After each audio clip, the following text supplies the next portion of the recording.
अहमदाबाद परगण्याची गायकवाडांची मामलतगीर झाली. त्रिंबकजीला गुजरातची वहिवाट दिली. त्यामुळे त्रिंबकजीचे काही दिवस अत्यंत गडबडीत गेले. गुजरात येथील महालोमहाली कारकून पाठवायचे होते. त्यांना सनदा पत्र द्यायची होती. गायकवाडांकडून प्रत्येक महालाचा हिशेब बारकाईनं तपासून घ्यायचा होता. सकाळपासून उशिरा रात्रीपर्यंत त्रिंबकजी फडावर बसून निरनिराळे हुकूम सोडत होता. लक्ष्मणपंताला हुकमाची तामिली करता करता स्नानसंध्येलाही फुरसत मिळत नव्हती. त्यातून श्रीमंतांची कार्तिक स्वामीची यात्रा तोंडावर आलेली. वाटेतल्या ठिकाणांचे मक्ते देऊन आण्याबा राहतेकरला रवाना करायचं होतं. जहागीरदारांनी आपापली फौज घेऊन यात्रेत कुठे येऊन मिळायचं त्याचे तपशील ठरत होते. दसऱ्याचा दरबार नेहमीप्रमाणे भरला होता. एल्फिन्स्टन साहेब दरबारला हजर होता. त्यानं श्रीमंतांना शिरपेच नजर केला होता. त्यामुळे श्रीमंतांची तब्येत खुश होती. भेटी प्रतिभेटी झडत होत्या. सरदार दरकदार झाडून सारे दरबारला आपल्या इतमामासह हजर होते. त्रिंबकजी डेंगळे आता गुजरातचा सुभेदार होता. त्याचा केशरी फेटा, किनखापी अंगरखा आणि तंग तुमान यामुळे दरबारात तो उठून दिसत होता. नेहमीप्रमाणे दरबाराचं सारं काम तोच पाहत होता. श्रीमंत 2-3 महिने पुण्यातून बाहेर जाणार असल्यानं बऱ्याच कामांचा फडशा दरबारातच पडत होता. कुणाला नवा सरंजाम मिळत होता, कुणाला पालखीचा मान, कुणाला अब्दागिरी तर कुणाला भेटीदाखल वस्त्र. एकूण सारा दरबार उत्साहानं पार पडला. नाही म्हणायला गंगाधर शास्त्री पटवर्धन, बापू मैराळ आणि रावजी मराठे ही मंडळी दरबारात गंभीर चेहरे करून बसली होती. दुसऱ्या दिवशी सकाळी त्रिंबकजी आपल्या तोफखान्याची पाहणी करत होता. बरोबर रूपराम चौधरी होता. श्रीमंतांच्या स्वारी बरोबर यावेळी नवीन तोफा किती घेणार? त्रिंबकजीनं चौधरीला विचारलं.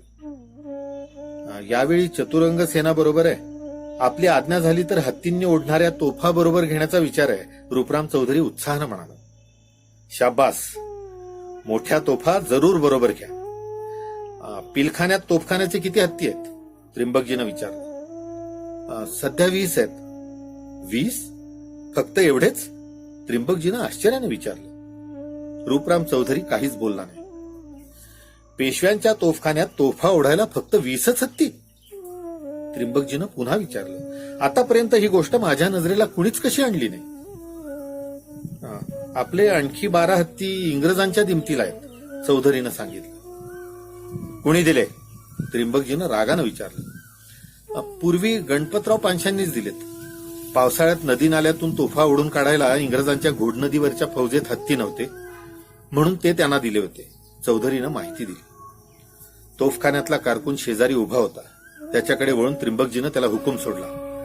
इंग्रजांच्याकडे आत्ताच्या आत्ता यादी लिहा. पेशव्यांचे हत्ती 8 दिवसात आमच्या पिलखान्यात हजर झाले पाहिजेत.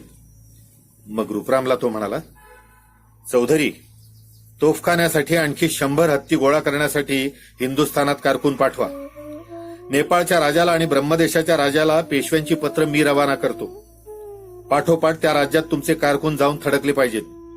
मिळतील तेवढे हत्ती गोळा करून आणायला त्यांना सक्त ताकीद द्या. लागेल तो ऐवज लक्ष्मणपंतांकडून घ्या. जी, ताबडतोब तयारीला लागतो, चौधरी नम्रपणानं म्हणाला. आणि यापुढे इंग्रजांकडून अशी कोणतीही मागणी आली तरी माझ्या खास हुकमाशिवाय तुम्ही त्यांना काहीही द्यायचं नाही. हुकमाची तामिली बिनचूक होईल. तोफा ओतायचा कारखाना रात्रंदिवस चालू ठेवा. गोलंदाज, जेजालदार, खासदार, बाणदार शिकवून तयार ठेवा. जिथं आपल्याला एका माणसाची जरूर आहे तिथं 4 माणसं तयार करा. यात हैगय झालेली खपवून घेतली जाणार नाही, त्रिंबकजीनं हुकूम केला. त्यानंतर त्रिंबकजीनं तोफा ओतण्याचा कारखाना पाहिला. मोठमोठ्या भट्ट्या पेटलेल्या होत्या. मुशीतून लोखंडाचा लाल रस धगधगत जात होता. शेकडो कसबी कामगार तिथं काम करत होते. त्रिंबकजी त्यांचं काम बराच वेळ एकाग्रतेनं पाहत होता. तिथून निघताना त्यानं रूपरामला विचारलं, चौधरी, तोफा ओतायचा हा जीवावरचा खेळ आहे. इथं कुणी भाजून जखमी झालं तर काय करता तुम्ही? तो माणूस कामातून निकामी होतो. जमलं तर त्याला दुसरं हलकं काम देतो, नाहीतर त्याला तोफखान्यातून काढून टाकतो, चौधरीनं माहिती दिली. चौधरी, हे बरोबर नाही. असा कुणी जायबंदी झाला तर मला ताबडतोब कळवा. सरकारातून त्याच्या निर्वाहाची सोय होईल. कुणीही असं म्हणू नये की पेशव्यांची चाकरी करताना तो पंगू झाला आणि उपाशी मेला. आपली सेवा व्यर्थ जाते असं वाटलं की प्रजेचा उत्साह कमी होतो.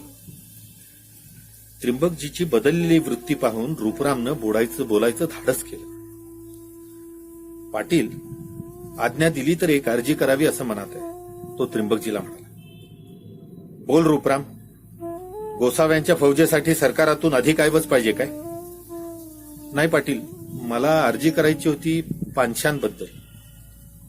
पानशांबद्दल? कोणती अर्जी? त्रिंबकजीनं आवाज चढवून विचार. त्यांच्याकडे पिढ्यानपिढ्या तोफखान्याचं काम आहे. तोफखान्यातले गोलंदाज त्यांच्याच वगीतले. गणपतरावांच्या घरावर दरबारातून चौकी पहारे बसलेले पाहून या पिढीजात सेवकांना दुःख झालंय. श्रीमंतांनी पानशांचा अपराध एक वेळ पोटात घालून त्यांच्याकडे पुन्हा तोफखान्याचं काम सांगावं, म्हणजे सारा तोफखाना उत्साहानं उसळून निघेल. रूपराम चौधरीचे शब्द ऐकताना त्रिंबकजीचा राग क्षणोक्षणी वाढत होता. तो एकदम कडाडून म्हणाला, बास, एक शब्द अधिक ऐकायची इच्छा नाही. तुला तोफखान्याची अखत्यारी दिली म्हणून माझ्या कारभारात डवळाडवळ करण्याची अखत्यारी दिलेली नाही. कोणत्या माणसाला कोणतं काम सांगावं याचा उपदेश हाताखालच्या लोकांकडून ऐकायची सवय त्रिंबकजीला नाही. त्रिंबकजी गर्कन वळला. मोत्तद्दारानं घोडा पुढे केला. त्यावर मान टाकून त्यानं घोड्याला टाच देताच तो शहराच्या दिशेनं चौखूर उधळला. सायंकाळी त्रिंबकजीच्या वाड्यात मागच्या सोप्यात चंद्रा आणि मैना गणपतीचं कौतुक करत बसल्या होत्या. सईनं गणपतीला रंगीत पोशाख घातला होता. त्याच्या इवल्याशा डोक्यावर छोटा मंदिल बांधला होता. त्यावर मोत्यांचा लहान तुरा खोचला होता. कमरेला दुशेल्यासारखा रंगीत किनखापी कापडाचा तुकडा गुंडाळून त्यात एक लहानशी तलवार म्यानात घालून खोचून ठेवली होती. बाईसाहेब, हे छोट सुभेदार तर झालं होता आत तयार. सईनं गणपतीचा जामानिमा करून त्याच्या गालावर तीट लावत म्हटलं. मैनानं गणपतीला हाताला धरलं. ती कौतुकानं म्हणाली, छोटे सुभेदार, आता जा गुजरातेत वसूल करायला. गणपतीला गंमत वाटत होती. तो दुडूदुडू धावत गेला आणि चंद्राच्या गळ्यात पडला. त्याला जवळ घेत चंद्रा म्हणाली, छोटे सुभेदार घाबरलेत की काय? त्याच वेळी त्रिंबकजी आत आला. आपल्या मुलाचा तो वेश पाहून त्याला एकदम हसू आलं. तो म्हणाला, वा, सुभेदार तर तयार झाले.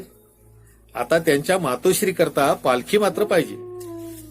त्रिंबकजीला आलेला पाहता चंद्रा आणि मैना चपापल्या. मैना उठून उभी राहिली. एका बाजूला अर्धवट वळून तिनं पदर कपाळावरून ओढून घेतला.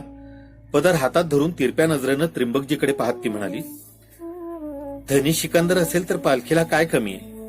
एक नाही 10 पालख्या वाड्यासमोर उभ्या राहतील. दसऱ्याच्या दरबारात धन्यांना सुभेदारीची वस्त्र मिळाल्यामुळे मैनाला आभाळ ठेंगणं झालंय, चंद्रा त्रिंबकजीला म्हणाली. आणि तुला काहीच वाटत नाही ना? त्रिंबकजी मिश्किलपणे हसून म्हणाला. वाटत कसं नाही?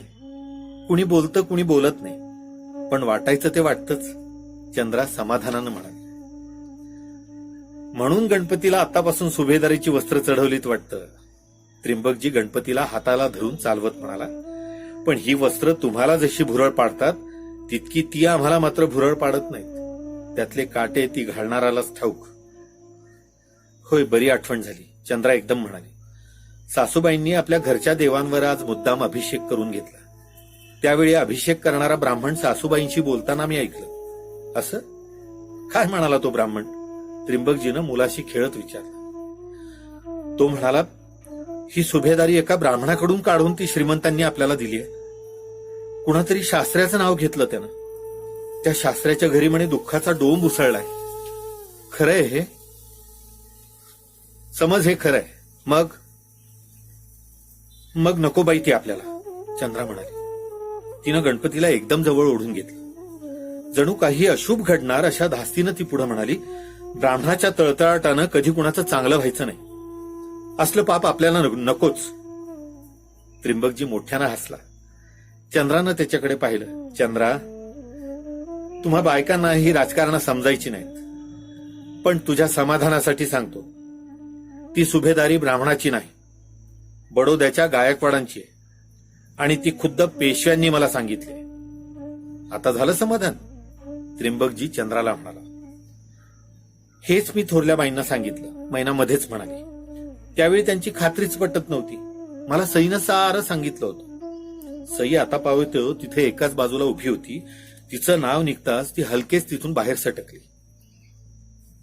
आम्हा बायकांचं हेच वाईट आहे, चंद्रा म्हणाली. आम्हाला फार आनंद झाला की एकदम हुरहुर वाटते. एका डोळ्यात आनंदाचं पाणी दाटलं की दुसरा डोळा दुःखानं भरून येऊ पाहतो. वाटतं कुणाची दृष्ट तर लागणार नाही ना आपल्या भाग्याला. तसं असेल तर जळो तो मान मरात, आपण आहोत तसेच राहू. कोपऱ्यात बैठा छोटा पलंग होता, त्यावर त्रिंबकजी टेकला. शेजारी महिरपीच्या कोनाड्यात चांदीच्या तांब्यात पाणी होतं. मैनानं तो तांब्या उचलला आणि त्यावरच्या चांदीच्या फुलपात्रात पाणी ओतून ते त्रिंबकजी पुढे केलं. त्रिंबकजीनं पेला हातात घेतला. चंद्रा, श्रीमंतांनी अहमदाबादची ही सुभेदारी मला दिली, पण ती स्वीकारताना मला फार मोठा आनंद झाला नाही. त्रिंबकजी गंभीरपणानं म्हणाला, पण माझ्या पुढे दुसरा मार्गच नव्हता. दौलतीची सेवा करायचं व्रत मी घेतलंय, त्याचाच हा भाग आहे. जगासाठी मी सुभेदार आहे, अंतर्यामी मी श्रीमंतांचा हुजऱ्याच आहे. त्या हुजरेपणात जे समाधान आहे ना, ते या सुभेदारीत नाही. त्रिंबकजी एकदम गंभीर झालेला पाहून आपण कुठून बोललो असं चंद्राला वाटलं.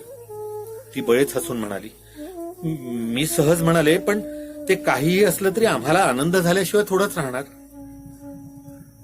मोठ्या बाई आता सुभेदारीणबाई म्हणून झोकात स्वारीत सामील होणार म्हणायच्या.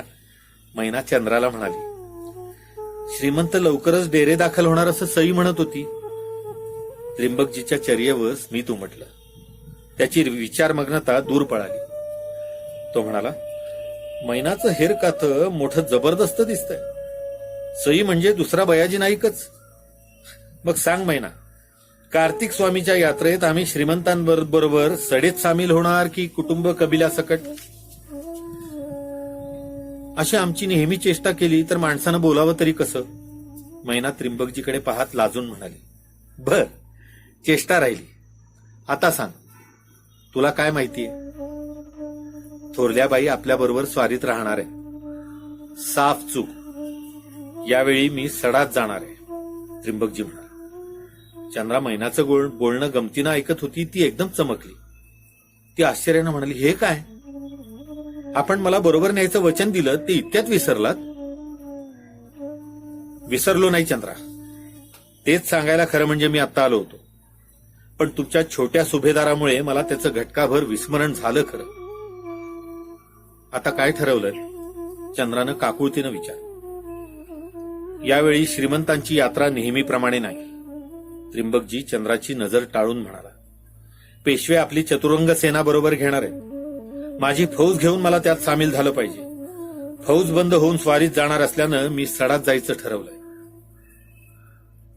माझं नशीबच खोटं, चंद्रा रडवेली होऊन म्हणाली. वाटलं होतं आता धन्यांच्या जवळ 2-3 महिने राहता येईल, पण सगळे मनाचे मांडे ठरले. चंद्राचे टपोरे डोळे एकदम पाणावले. गणपती तिच्या मांडीवर बसला होता. आपल्या आईच्या गोल मुखड्यावर अश्रू ओघळलेले पाहून ते पोर गोरमोर झालं. त्रिंबकजी उठला. चंद्राजवळ जाऊन तिची हनवटी वर उचलून तो म्हणाला, वेडी कुठली, पुस ते डोळे. अगं, आगीशी लग्न केलं की धग थोडीफार लागायचीच. हा गणपती बघ कसा पाहतोय. त्याच्यासाठी तरी तुझ्या डोळ्यात पाणी येता कामा नये. चंद्रानं डोळे पुसले. तिनं हसण्याचा प्रयत्न केला, पण तो साधला नाही. ती विचित्र आवाजात म्हणाली, सासूबाई आपली चौकशी करत होत्या. सकाळपासून त्यांना बरं नाहीये. देवघराजवळ चौघडीवर त्या पडल्यात. आपण तिथं जावं. दुधाचे पेले घेऊन आम्ही तिथंच येतो.